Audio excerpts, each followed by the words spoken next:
Loughlan, hi. Really nice to talk to you. You're in Portland. How are you doing?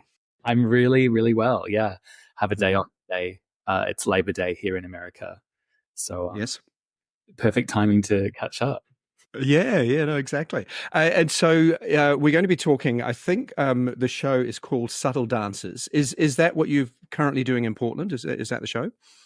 No, so in Portland, I'm actually working with Oregon Ballet Theatre, and I'm staging a production called Hansel and Gretel. It's Oh, lovely.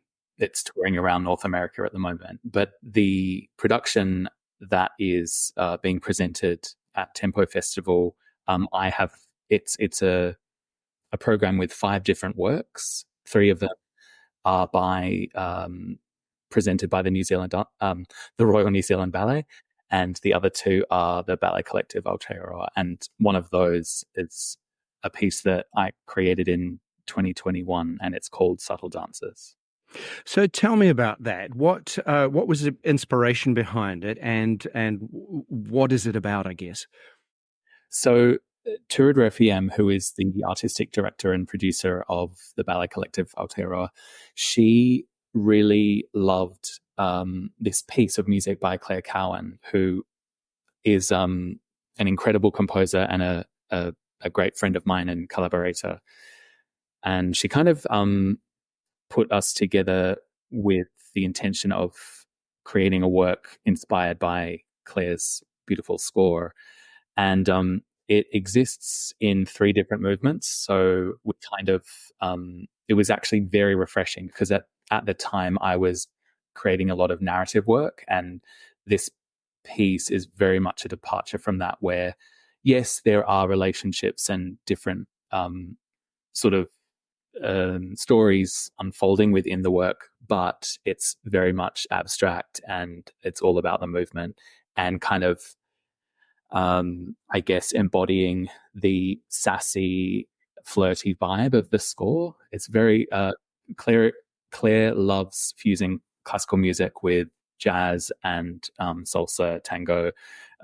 There's a lot of Latin rhythms in it, so we kind of we have the idea that it sort of takes place in this club, and everyone starts nervously flirting, and there's that kind of anticipation within the group. And then as the night progresses, people get a little bit looser. They they enjoy flirting, dancing, and things go quite wild. Yeah. So it sounds like a typical nightclub, really, then, doesn't it? You start off a bit tight and then loosen up as the night goes on. Yeah. Through the lens of dance and ballet. Yes. Yeah. So I've watched some of the videos of choreography, and it seems you mentioned fusion in terms of the music, but I think you also like to create a fusion because you're a classically trained ballet dancer, correct? I Yeah. Yeah. But I've seen what you like to do is fuse and almost play with the art form. Is that accurate? Absolutely. I kind of don't really classify myself as a classical choreographer. Yes, my training and my background was in classical ballet at the New Zealand School of Dance. However, I feel like the work that I really gravitate to and I'm interested in creating is a fusion. So yes, there is a kind of a classical foundation, but then I'm chucking whatever else comes to that project on top. So this one is very much inspired by Latin ballroom and salsa dancing, but some of the dancers are wearing pointe shoes, so it instantly changes the technical capabilities. And very much inspired again by that partnering scenario. However, within subtle dances, we also play around with gender and partner swap and guy girl girl guy whatever X. It's really interesting. That was something else I was interested in exploring. So the idea of sexuality for some people being fluid, the idea of gender being fluid. And so what's your intention behind some of that exploration as well? What is it you want, I guess, your audiences to experience and maybe to think about? Yeah, well, I think traditionally ballet and dance in general is viewed in a very binary way. And so the thought process behind this work was also to kind of open up the floodgates and say we're almost seeing each dancer as a separate entity, regardless of their gender or sexuality, and they just, everyone is fair game. Basically, you can dance with anyone, whoever you like, and dancers will swap partners quite rapidly throughout the piece too, which I find really interesting. So, from a technical standpoint, they're really having to, maybe they're becoming the more passive partner in one relationship, and then they're moving on to a different partnership. It might even be a trio, and their role within that, from a technical partnering dance point of view, changes, and also I suppose the quality of the movement style. So yeah, really liberating kind of ideas for me. I have enjoyed classical ballet, but I get very excited when I see how it's interpreted, particularly when there is a fusion of things. To me, it's quite exciting to see, and it's almost as though the dancers, yes, they're following certain kind of rules, but at the same time, the one gets a sense of freedom from it as well. And maybe it does it help to unleash their creativity as well? Well, in that sense, I think so, 100%. It just allows a bit more freedom to explore and put. I think the work as well. We did create it in 2021, and now it's having this resurgence and this further life in 2024. So the cast has changed around somewhat, and the kind of parameters of the work are very flexible in that regard. So different dancers are coming in. They are partnering with all different types of people within the company. It's fresh and it's interesting. And as a choreographer, I think that's what you want the most out of your work, that it can have a continued life, that you don't just create it and then it has its premiere and then it never to be seen again, because it is such an ephemeral sort of art form. I'm curious to know the process that you go through in creating a new piece of work. So where's the starting point, I guess? Is it an idea pops into your head, or a piece of music, or does a movement come to you? How do you start, and then how do you continue that process of creation?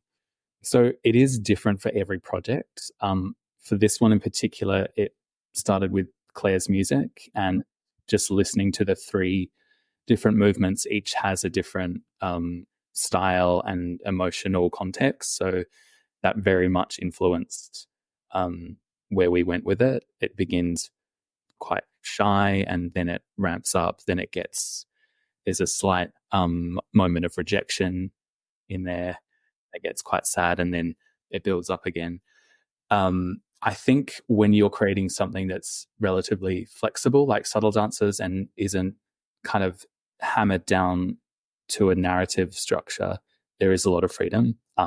Music is very important, I think, for laying out the beginning of that creation. If I'm making a work that is narrative, I'm very much a slave to the story, and that's our point of departure. We always start with the story and make sure that that's really digestible, understandable for the audience, and then everything else is sort of springs from there. I've always been quite impressed with how meaning can be expressed simply through movement. I have seen dance works where sometimes there is dialogue, but for the most part, there is none. And yet, quite complex at times, narratives can be explored and understood by an audience. Not entirely. Sometimes you can think, I'm not quite sure what that means, but I'm going to interpret it. So it is quite a special talent to be able to do that. I agree. I love watching both kinds of works, even if you are watching something that isn't necessarily meant to be telling a story. As humans, we put meaning to everything. So it's interesting to hear you talk about, having an interpretation of a work Even if you're not sure that's what the intention of the choreographer was. I kind of love that, those works where I think what dance is fantastic at doing is latching onto an emotional state and really immersing an audience within that, and you're going to feel all the feels that the dancers are going through, whether it is something joyous and has a lot of levity, or something that's really serious and heart-wrenching. I mean, the minute you put a person, two people on stage, you do kind of have a story anyway. Just the interaction that they have. As human beings, we make sense of that, and you're going to be pulling something out of it. And I guess the thing too that right from being very, very young, humans are moving and even gesturing when they're pre-verbal. And a lot of play is about mimicry and miming and dance and movement. So I guess it's, perhaps this is actually plugging into something that's actually quite primal, that begins within us when we're very, very small. 100%. And don't forget what Ursula from The Little Mermaid always says: never underestimate the importance of body language. Like, it's, yeah. you can sit at a restaurant and you can watch a conversation with a couple that you're not able to hear, and you can tell what's going on by the way that Absolutely. they are propped and reacting to each other. So again, like, dance is an extension of that. It sort of takes it into a theatrical realm, but 100% it is a primal thing that comes very innately to all of us. So in that sense, everyone is a dancer. When did you first become aware that that was the direction that you wanted to head in? I think you wanted to do this. As a choreographer, creative director, I've always wanted to be, I always knew that I wanted to be creating something. And I think dance, at a young age, I was 5 when I started my first ballet class and tap and jazz and all that.